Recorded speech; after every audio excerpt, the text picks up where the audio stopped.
Hello everyone. This hour on Verbling, the next in my Great Short Stories class. This is Great Short Stories number 13. The ones who walk away from Omelas. We're going to read about an author you probably haven't heard of. We're going to read a short story, and if we have time today, we're going to begin a discussion as well because it's pretty short. If not, we may schedule a second class to actually talk about the story, but we'll certainly should be able to get through the whole story in one class. Before we begin, let me tell you a little bit about myself. As always, my name is Jon-Eric. I'm an American teacher from New York, hanging out in Lisbon, Portugal to bring you this class. And here are 3 quick rules to help you participate in my class. Don't forget to turn off, tune in, and open up. Which means turn off your microphone when you're not speaking so we can keep the classroom quiet. Tune in to the new vocabulary words that you learn. Use them actively so that I can correct you. It's a good way to learn. And open up to your classmates. Relax and have fun. We're all here to learn, and this is a safe and respectful place to practice your English. So with that in mind, we're going to get started. You'll notice that I put the link in the course material, but let me put it there for you in the chat window. Here we go. Copy link location, post. Our chat windows were fixed, so everything should be working really well now. And let's see if Yuki has ever heard of this author. No. Hello, Yuki. Let's see if you've ever heard of this author. I'm going to give you a link to Wikipedia as well, because we're not going to discuss a lot of things before we read, because the short story is so short that we probably can read the whole thing and discuss it in one class, I think. But I want to see if you've heard of this author. Give me just a second to... Today we will read no new story. Yeah. I thought we are going to read John Updike's The Happiest I've Been. No. Well, I tried to do that class on Tuesday and no one came, so I thought. Yeah. I thought, yeah. So I think it was the second time. So I read a little in the first. We can part do. Okay, that's okay. No, but listen, we can do Updike later if it's okay. It's just that no one came to class on Tuesday, so I thought no one was interested, so I changed the author. I wanted to catch up with the class because yesterday I couldn't join the class. No problem, but we can do it later. It's fine. Yeah. I have to confess that I absolutely hate John Updike. I can't stand him. Why? The best thing that happened to literature was John Updike dying. That was one of the best things. No, I'm just kidding. So why you chose the story? I had read a little, but it's difficult for me. The reason. I found a translation to Russian. Oh yeah. So I read in Russian this story. The reason that it's a personal reason, because when I was growing up, John Updike was everywhere. I mean everywhere. So, and I was forced to read him. I mean, when you walk down the street, you were reading John Updike. When you woke up in the morning, he was forced down our throat. So I have a natural allergy to John Updike. It's not to say that he's a bad writer. I don't mean that. Famous. Yes. Exactly. But we can do that story later. I just didn't know if anyone was interested. Okay. But for today, let's try something that's different, because here's someone that you might not be familiar with. So I thought it'd be interesting to take a look at someone a little different. This was recommended by my wife. So. It's got to be good. It's got to be good. If she recommended it, it's got to be good. Right, Carmen? Absolutely. I'm sure. Right. Okay. And Shafar, how are you today?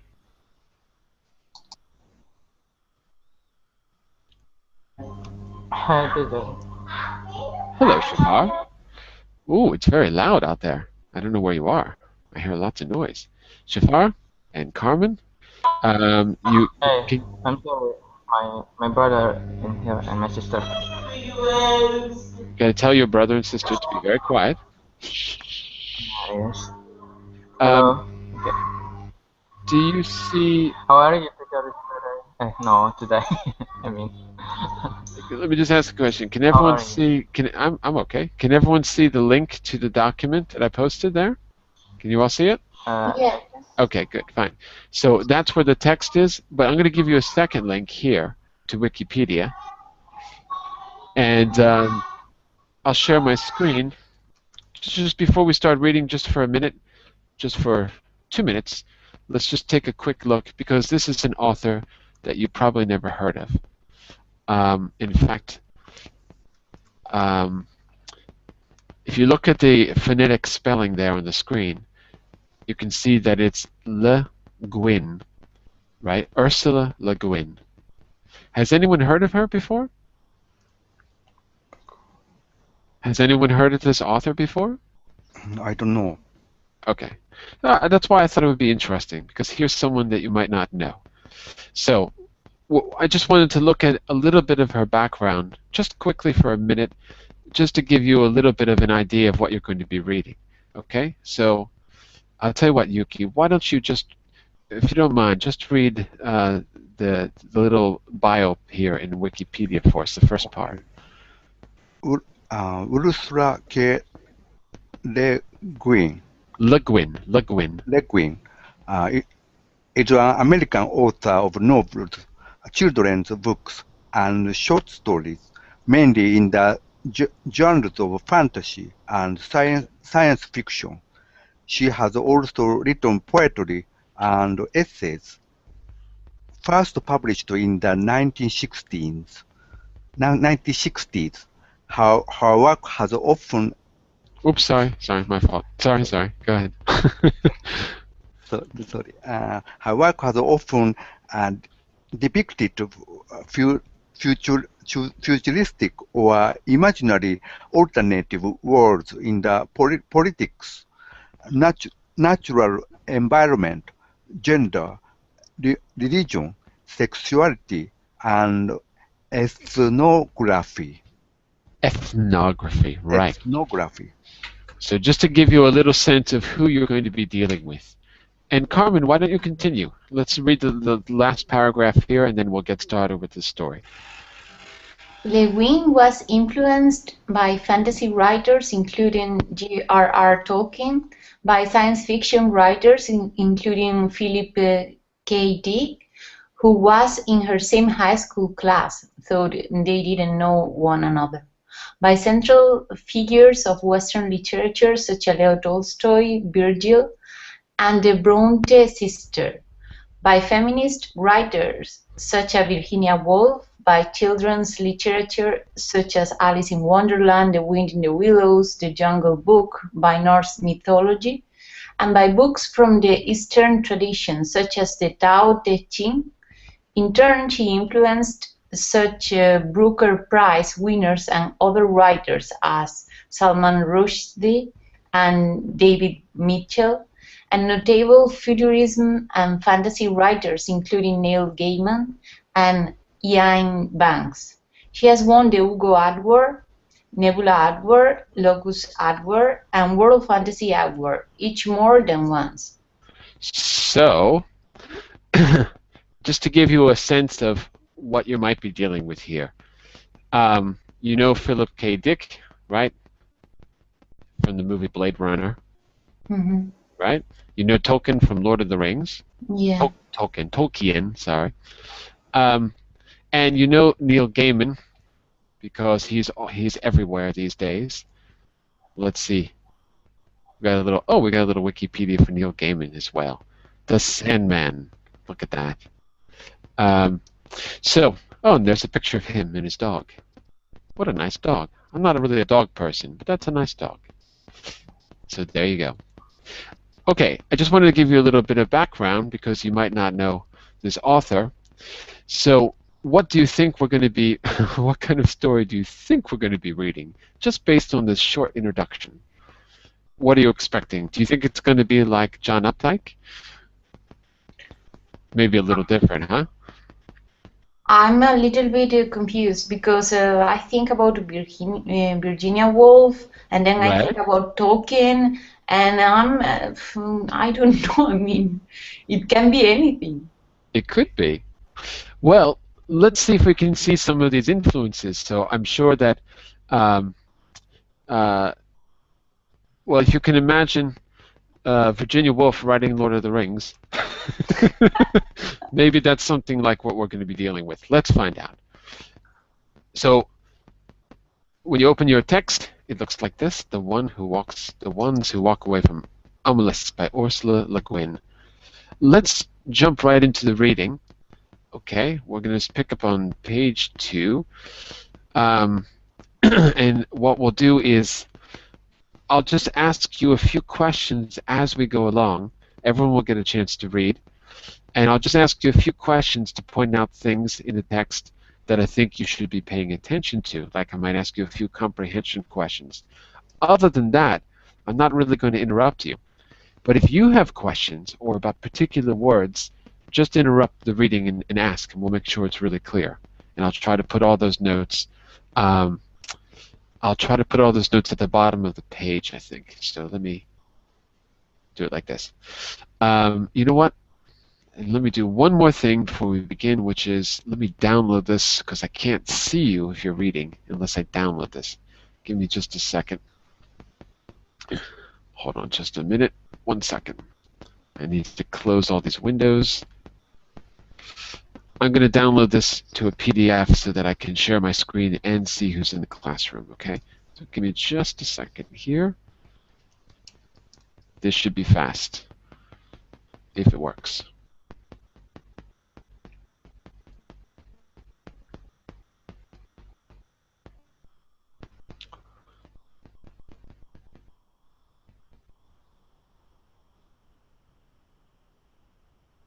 Whoops.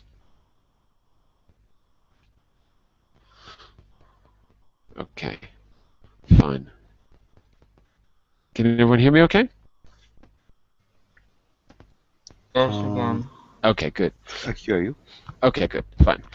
So I just downloaded it so that way I can still see you, because if I have the PDF open, I can just go back and forth. Otherwise, it's a little difficult. So I'll be making changes on the document if there's questions, but you'll see the text in the PDF because it's a little easier to read and share my screen. Okay? So, who's going to start us off? Are you going to start us off, Yuki? Are you going to the traditional beginning with the super student? No, I was not a super student. There's a lot of text, so we're probably going to do a page each, actually. So because the paragraphs are not really divided up, so we'll probably just do a page each. Get us started, Yuki. Le Guin, the wonderful walk away from Omelas, with the clamor of bells that set the swallow soaring. The festival of summer came to the city of Omelas, bright towered by the sea. The linen of the boat in harbor sparkled with flags. In the street between hours with red roof Between houses. red roof. Between houses. Between houses with red roofs and painted walls, between old moss-grown gardens and under avenues of trees, past Greek parks and public buildings, processions moved. Some were decorous. Some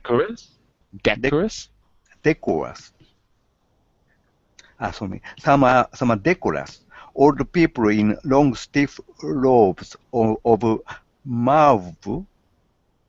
Right, mauve is the color. Mauve. Mauve and gray. Grave master workmen. Quiet, merry women carrying their babies and chatting as they walked. In other street, the music beat faster, and shimmering of gong and tumbling, and the people went dancing. The procession was a dance. Children dodged in and out, their high chords rising like the swallows crossing flight over the music and the singing. Or the Hang on just a second here. Hang on just a second. Let's make sure that everything is clear so far, because maybe some of these vocabulary words are not obvious. So let me just ask a few quick questions. First of all, look at the last sentence. Children dodged in and out, their high calls rising like swallows, crossing flights. What are the children like? What does that mean? They're like swallows. Does everyone know? What is a swallow? The bird Right. which come spring. Right. It comes back in spring. It migrates. It's a migrate bird. Right. That's it. And so you can picture the birds quickly jumping around and darting around in the sky. So the children are kind of like birds. Okay. The next important word is procession.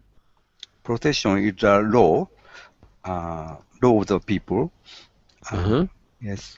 But when we think of procession, what do we normally think of?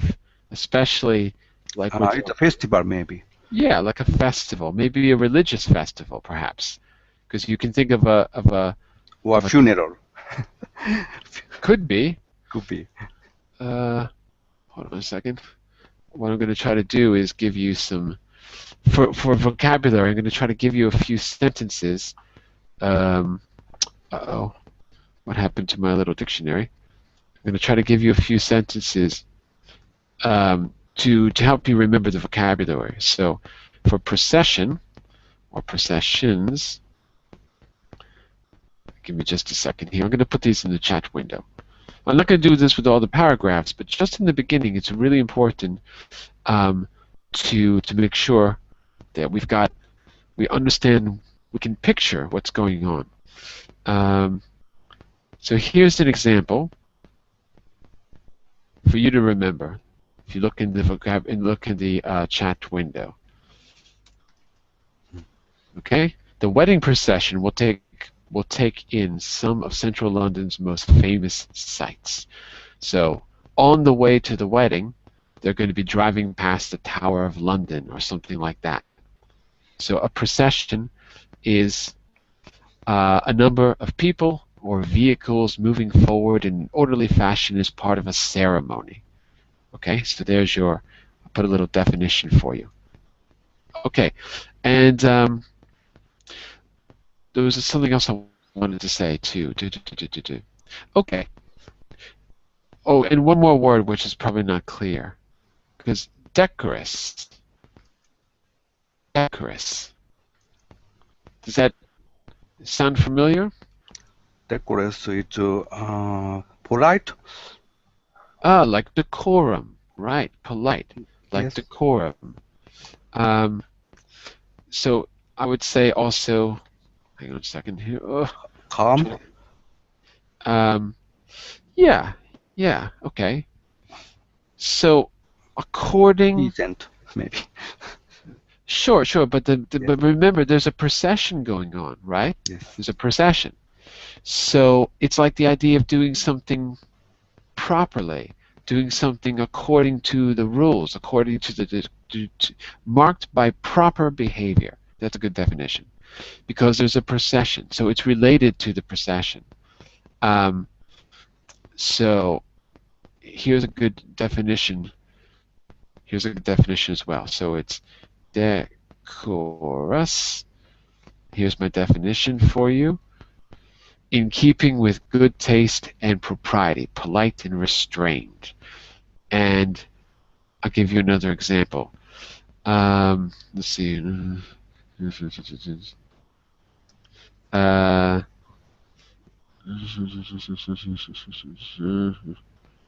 I can't find a good example. Here's a sentence, but it's a little bit difficult to understand. But here's one from my sentence database.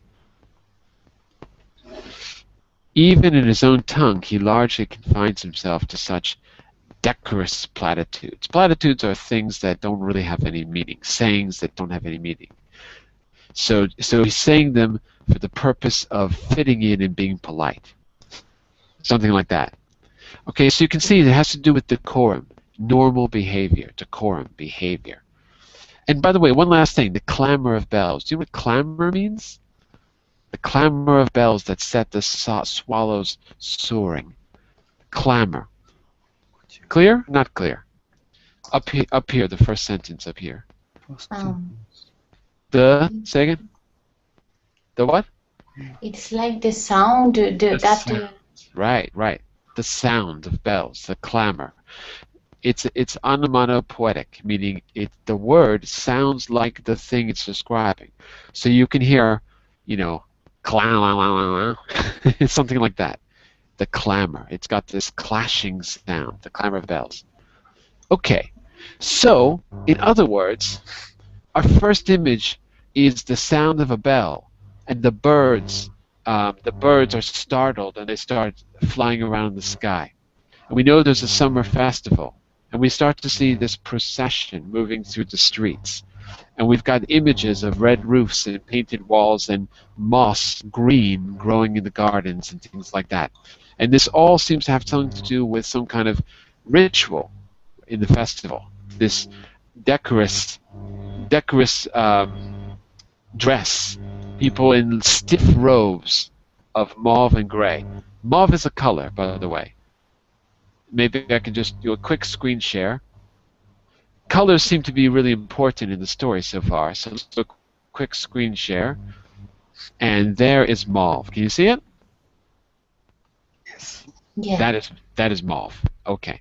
Mauve and gray. So they're dressed in funny clothes too, and it all seems to have something to do with this ritual that we're witnessing, or this festival. Oh, and now that I shared my screen, I cannot unshare my screen again. Hold on. Come on, screen share. Turn off. It'll take a second, but it'll work. Okay, I'm not going to keep interrupting. I just wanted to make sure that the images and that the setting is really clear so far. So we're going to continue. Give me just a second to get my screen share working again. Hold on.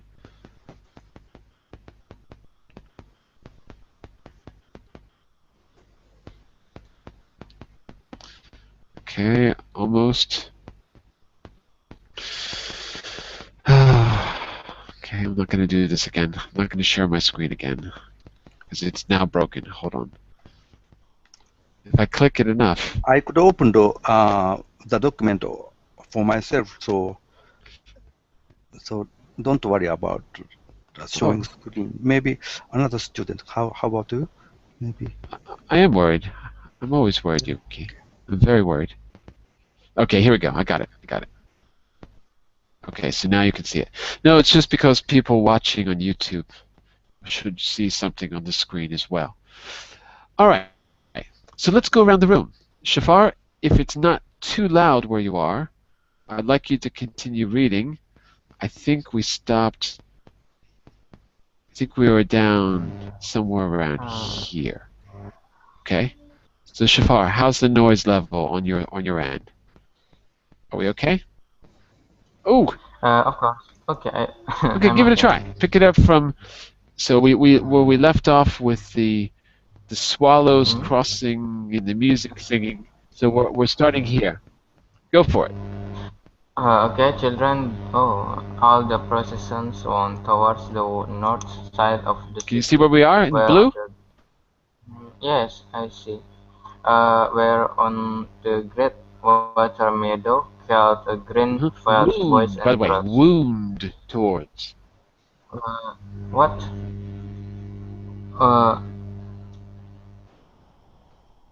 Okay, the green fells boys and girls, night in the bridge air with Keep going. stand with ankles and long, lead arms exercised the restive horse before the race.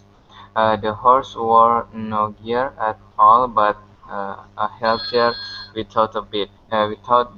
Their manes were braided with instruments of silver, gold, and green. They flared their nostrils and pranced and boasted to one another. They were vastly excited. The horse being the only animal who has adopted our ceremony as his own. Far off the north and west the mountains stood up all the encircling Omelas on her bay. The air of morning was so clear that the snow still crowning the 18 peaks burned with white gold fire across the miles of sunlit air, under the dark blue of the sky. Miles? What? Miles of the sunlit air, under Miles? the dark blue of the sky. Miles. Miles. Miles. Right, miles. Right. Miles, right. Okay, there was just enough wine to make the banners that marked the race course snap and flutter now and then. In the silence of the broad green meadow, one could hear the music winding throughout the city street, farther and nearer, ever approaching a Okay, one second. careful. One second. Two words here.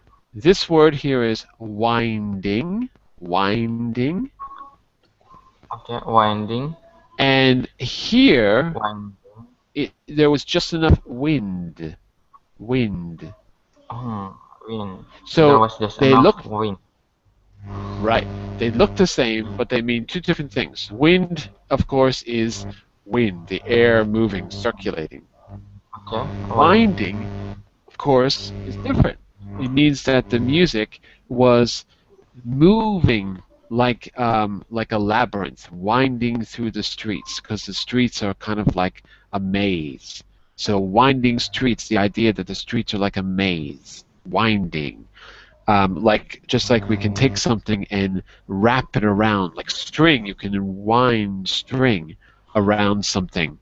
Like in a kite, you can wind up the string of the kite, so wrap it around. So that idea of wrapping around, we can use to talk about the street being like a maze. The streets are kind of wrapped tightly together.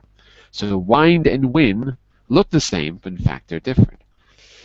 Okay, so I'll tell you what. Let's get to the end. Let's pick it up with Carmen, and then we'll talk about what's going on. Carmen, why don't you continue? Yeah, these paragraphs are kind of long. Sorry, why don't you continue on the second page, and then we'll have a little recap after that. Go for it, Carmen. Okay. Just to make sure, it is starting from joyous. Yeah, because it said, let's put it like this. Because he said, one could hear the music winding throughout the city streets, farther and near, ever approaching a cheerful, pick it up there, a cheerful what? Sorry. A cheerful, we're here. Yeah, because I'm in the other document, so I can... Oh, we're top of page okay. 3. Top of page 3. For some reason, it's not in my page 3. Wait just a sec. Winding through the city street farther and nearer, and even approaching a cheerful, faint sweetness of the air from time to time trembled and gathered together and broke out into the great joyous clanging of the bells. Joyous. How is one to tell about joy? How describe the citizens of Omelas? They were not simple folk, you see, so they were happy. But we do not say the words of cheer much anymore. All smiles have become archaic. Giving a description, archaic. Giving a description such as this one tends to make certain assumptions. Giving a description such as this one tends to look next for the king, mounted on a splendid stallion and surrounded by his noble nix, or perhaps in a Mounted, golden... by the way. Can you repeat that? Mounted. Mounted. Mounted on a splendid stallion and surrounded by his noble nix, or perhaps in a golden... Wait. Knights. Noble knights. Knights. Or perhaps in a golden litter borne by great muscle slaves. But there was no king. They did not use swords or keep slaves. They were not barbarians. I do not know the rules and laws of their society, but I suspect that they were singularly few. As they did without monarchy and slavery, so they also got on without the stock exchange, the advertisement, the secret police, and the bomb. Yet I repeat that these were not simple folk, not dulcet shepherds, noble savage, plant utopians. They were not less complex than us. The trouble is that we have a bad habit, encouraged by pedants and sophisticateds, of considering happiness as something rather stupid. Only pain is intellectual, only evil interesting. This is the treason of the artists, a refusal to admit the banality of evil and the terrible boredom of pain. Oh, that's a good line. If you can't Write it down. If you can't lick them, join them. If it hurts, repeat it. But to praise despair is to condemn delight. To embrace violence is to lose hold of everything else. We have almost lost hold. We can no longer describe happy men, nor make any celebration of joy. How can I tell you about the people of Omelas? They were not naive and happy children, though their children were, in fact, happy. They were mature, intelligent, passionate adults whose lives were not wretched. Oh, miracle! But I wish I could describe it better. I wish I could convince you. Convince you. Omelas sounds in my words like a city in a fairy tale, long ago and far away, once upon a time. Perhaps it would be best if you imagined it as your own fancy beats, assuming it will rise to the occasion, for certainly I cannot suit you all. For instance, well, let's stop there. Stop there. Actually, so a lot of description. So we have two parts maybe to the story so far: the part that Yuki and Shafar read, and the part that you've read, and they're a little different. What's happening in the part that you read? How does the story change, Carmen? Oh, she's starting to give a point of view. I mean, I think the story has turned into a more personal, not just descriptive external scene, but right, not just a description of action. Now we've got this kind of commentary. Okay, and what's your impression of the people and the place from her commentary? What's your impression so far? It is they are human beings at the end of the day. I can totally relate with that view that she's having, like a cruel, regular place, a cruel, regular group of people. Why not? It could be everywhere, anywhere. Okay. Does it remind you of something from your own experience? Does it remind you of a place or a people? Absolutely. Like who? Or where? There is a small village in the south of Spain called Marbella. It is a lovely place. The weather is perfect. The city is perfect. A lot of tourists. Yeah, but also people with a lot of money living there. And the atmosphere over there It's a lot like that. Okay. Everyone has a dog, everyone has a daughter or a son, everyone has a smile, everyone it's trying to look or And it's appeal. and Marbella is also a really nice village, which kind of reminds me of the description of the procession, right? Because it's kind of a nice old village, if I remember. It's been a long time since I've been there, but like it's got a nice town square and everything, from what I remember. It's on the side of a hill, isn't it? Like you there's like a little mountain or hill, and then when you go down, you end up at the beach. I think Yes, that, yeah, exactly. it's But been it's a place in which you can find that kind of atmosphere. Yeah, you can see that. okay, very Especially, good. yeah, I've seen some similarities. And Yuki, let me ask you a question about one of these words here, because I think it's a loaded word. Yes. This sentence here about noble savages. It says, "Yet I repeat." Let me put it here.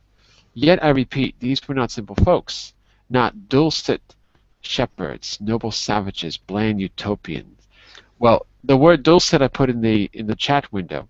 The sentence is here's an example. Served in paper cones, the sticks are slightly crisp, imbued with dulcet earthiness. And the definition is sweet and soothing. So you know what a dulcet shepherd is. Noble savage. Does that sound familiar to you? What does that make you think of? I know it's what novel is very very noble people. Maybe it means the people who have their own they respect themselves, Right. and savage is Self-respect, maybe. Self-respect. Something yes. like that? Okay, yeah. Savage means maybe primitive. Primitive. Yes. Here, so not civilized, uncivilized. Right. So the So noble savage seems to they be are uncivilized people, right. uncivilized folks, but they are quite noble. Mhm. And perhaps also respected by the so-called sophisticated people, right? Sophisticated people. So they We sophisticated people. We urban, sophisticated Western people, whatever. So the idea is that maybe she says here in the text, I lost my thing. Yet I repeat, these were not simple folks, not dulcet shepherds, noble savages, bland utopians. She seems to be talking about the Western idea of people in developing places. so they are not primitive. They are pure. They are not polluted. They right. are after emphasize that they are differ from us.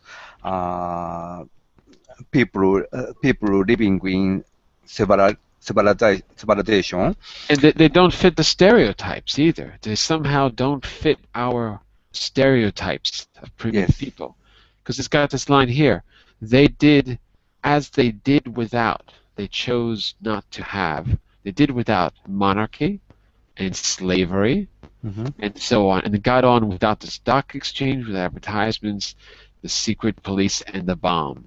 So you can have an idea of when she might be writing this. So this seems like a commentary on the 20th century. Yes, we have in our world there is a country which has a monarchy and slavery. Slavery still remains in this world, in our world, and we have stock exchange and flow of advertisement, and we have Russia for no, not Russia. Some country has a secret for police, and Not Russia, of course. any country have their bomb and their army. So so this simple folk is a opposite existence from our world, Yeah, from us. so even though they don't have these things, they are somehow not primitive exactly. So even though they don't have these Western things, stock exchange and advertisements, and so they don't have this They are consumeristic simple, thing. but They don't not have military. primitive. Yeah. Right. Exactly. And then the author or the narrator starts to philosophize. The trouble is that we have a habit encouraged by pedants and sophisticates of considering happiness as something rather stupid.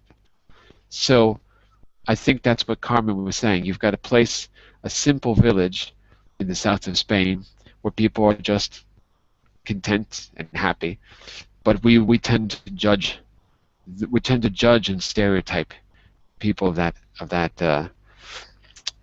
sort of culture, let's say. Only pain is intellectual and evil is interesting.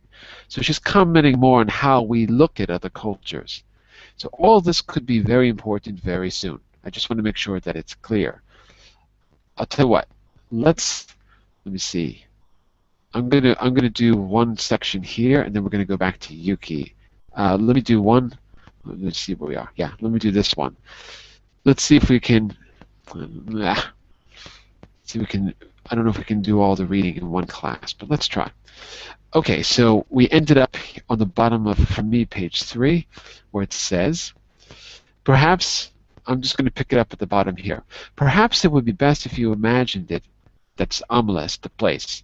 Perhaps it would be best if you imagine it as your own fancy bids, assuming it would rise to the occasion, for certainly I cannot suit you all.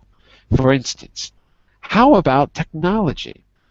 I think that there would be no cars or helicopters in and above the streets. This follows from the fact that the people of Omelas are happy people. Happiness is based on just discrimination of what is necessary. Discrimination is not racism here. Discrimination means deciding what is necessary. A moral decision about what is necessary.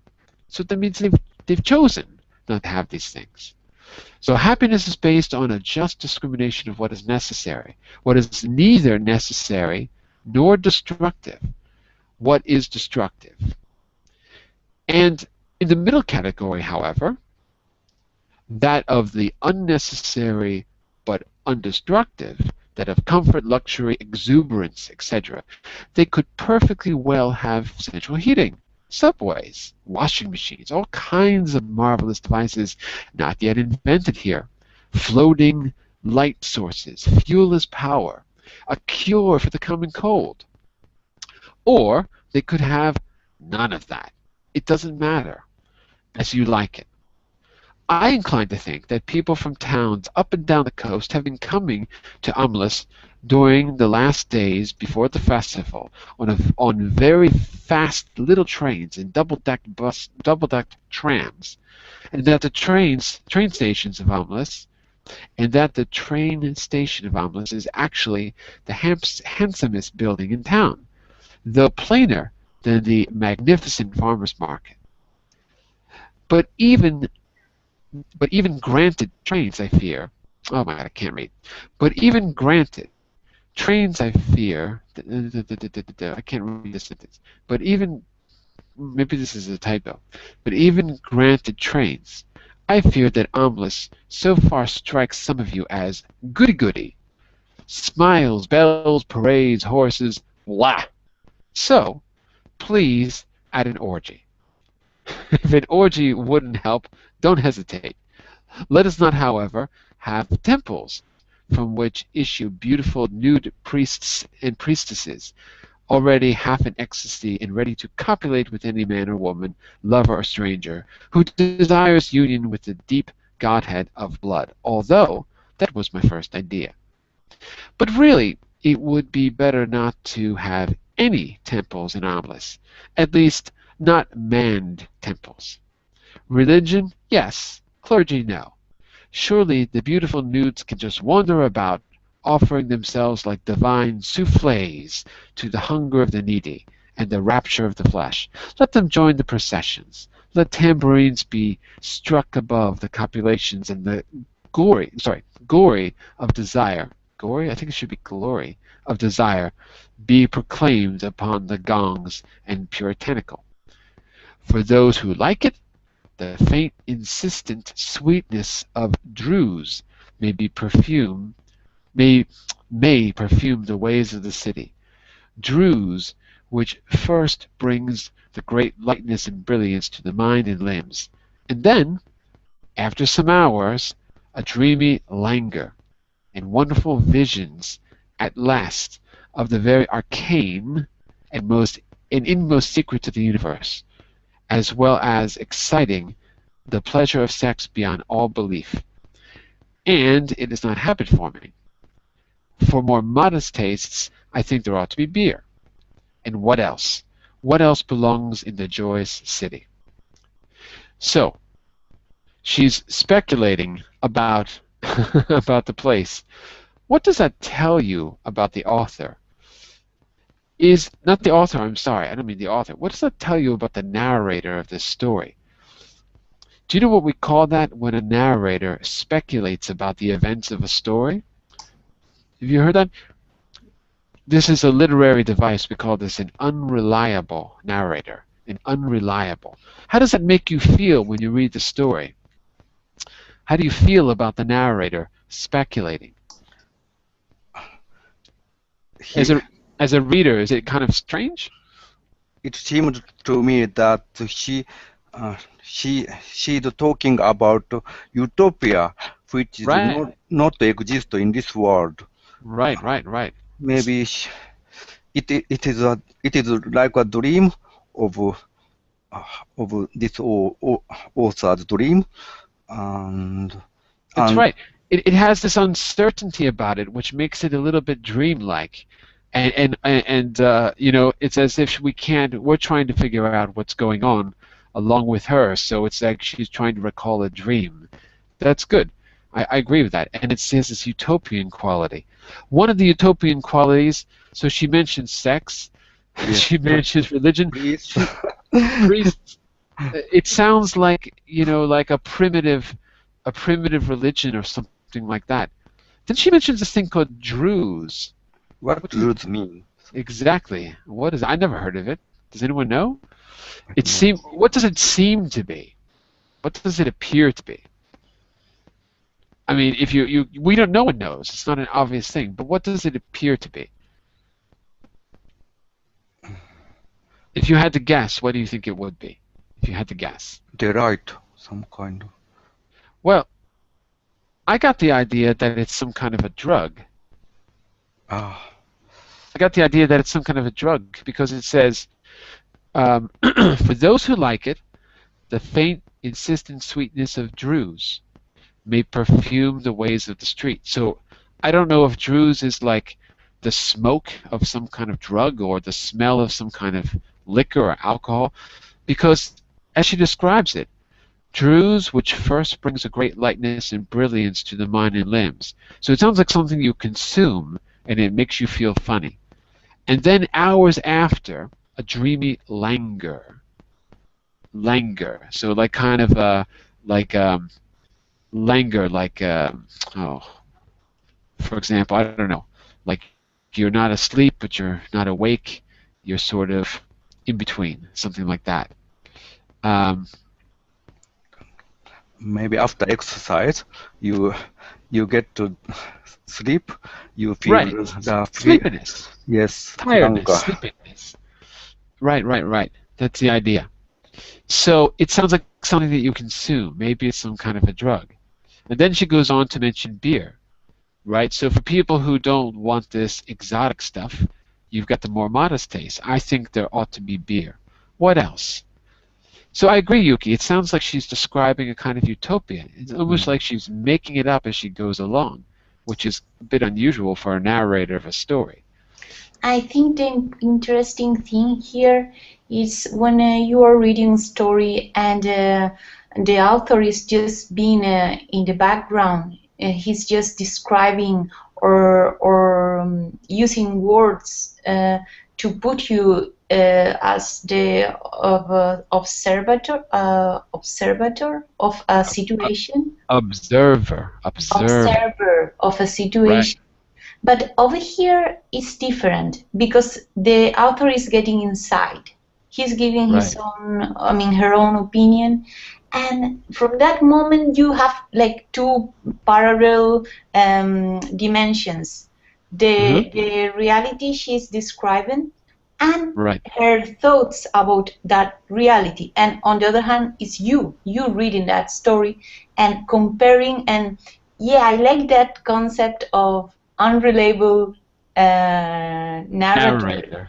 Yeah, it is good to describe that feeling because you cannot trust her at all. She's not she's partial. She's not completely. I mean, she's going to give you her subjectivity. Her subjectivity. Yeah, I agree, and it almost seems like she is like this is a place that we all kind of create together as we go along. You're reading a story that seems to be written as you read it, more details kind of emerge. So it's as if we're writing the story together, or as if we're recalling a dream. So, that style reminds me of the story of Oscar Wilde, like Happy Prince, such a yes. There are many there are many descriptions in his story about the utopia, dream, beautiful things. So it reminds me of Oscar Wilde. We'll read that one next. Yes. After this one, we can compare them. Until now, okay. Until. Well, listen. Here's what we're going to do. This story is pretty short, but it's got a lot of big words, so it's a little slow to read. So here's what we're going to do. I've got to start the business class next. Let me get my face back on the screen. I've got to start the business class next. But why don't we do this? If you're available tomorrow, then we can continue the class tomorrow. I'll change the class to Great Short Stories. It's discussion, but I'll change it. So we can continue tomorrow at the same hour, and we should have plenty of time to talk about it as well, because we're already about halfway through. It's quite short. If that's okay with everyone, I'll make a change in the schedule. That sounds good. Is that okay with you, Carmen? Absolutely. Shafar, can you make it tomorrow? Okay, I'll be attending. Okay, great. Okay, so it's up to you. If you want to read the story on your own, you can. I was going to read it together, but one thing I was thinking of doing is this, because it's hard to see how long it's going to take to read. It's important that we read out loud for pronunciation. It's also important that we read the beginning together to set the tone of the story. But in the second class, what I think might be better than reading it all class is that you read as much as you can on your own, and we only look at excerpts of the story as we discuss it. In this case, because it's short, maybe we could spend 20 or 25 minutes finishing it, depending on who's in the class, if we get new people. But I think what I'd like to do in general is read for 1 hour, and then in the second hour, focus on discussion and just pick out passages to read. So let's try it as an experiment. If you have time and you want to read the rest of the story, do your best, and then in class tomorrow, we'll try to get to the deeper meaning of the story by picking out some passages. I'll pick out some that we'll read, but generally we'll discuss it and talk about what it means, how the language is used, what do you think? What do you think the author is trying to tell us? Basically, we'll try to get to those kind of issues. Okay. Perfect. So feel free to go ahead and read the rest of the story, and we'll pick out some parts, discuss it, and decide what we think about the ones who walk away from Omelas. We got to find out why they walk away. That's very important. Make sure you know that tomorrow. Why do they walk away? Okay, I'm going to stop now. I'll be back in 1 minute to start the business class, but I'll be back tomorrow at the same hour. That's 10 a.m. GMT, 11 Central Time in Europe, for part 2 of La Guin's, The Ones Who Walk Away from Omelas. Bye for now. See you in a few minutes if you're coming back. Bye Thank for you. now. Thank Bye you, for now. John. See you soon.